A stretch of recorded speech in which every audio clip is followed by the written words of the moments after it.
பணவசதி படைத்த அவனை அல்லாஹு தாலா அந்த மஹ்ஷர் மைதானத்தில் ஒரு இடத்திலே அமர வைப்பானாம். அந்த மனிதன் அமருவான். உடனே அவன் உலகத்தில் சேமித்து வைத்த சொத்துக்கள் அனைத்தும் மறுமையிலே கொண்டு வரப்படும்.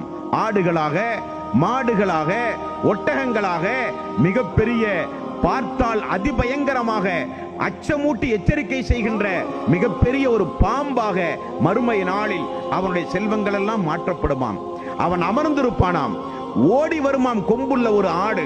அவனை மஹ்ஷர் மைதானத்தில் துரத்துமாம். துரத்தி அவன் கீழே விழுவானாம். அவனுடைய முகத்திலே அந்த ஆடு மிதிக்குமாம். இதே போல ஆடுகளும் மாடுகளும் ஒட்டகங்களும் ஒன்றன் பின் ஒன்றாக தொடர்ந்து வந்து கொண்டே அந்த மனிதனை முகத்திலும் விழாப்புறங்களிலும் மிதித்து கொண்டே இருக்கும். இது எத்துணை நாள்? ஒரு நாள் அல்ல. அல்லாஹ்வுடைய நீதிமன்றத்தில் நீங்களும் நானும் நீதி விசாரணைக்காக வேண்டி நிறுத்தப்படுகிற நாள் அது 50,000 ஆண்டுகள் என்றார்கள் ரசூல் ஸல்லல்லாஹு அலைஹி வஸல்லம். 50,000 ஆண்டுகள் அல்லாஹ்வுடைய நீதிமன்றத்தில் நீங்களும் நானும் நிற்க வேண்டும் விசாரணைக்காக வேண்டி.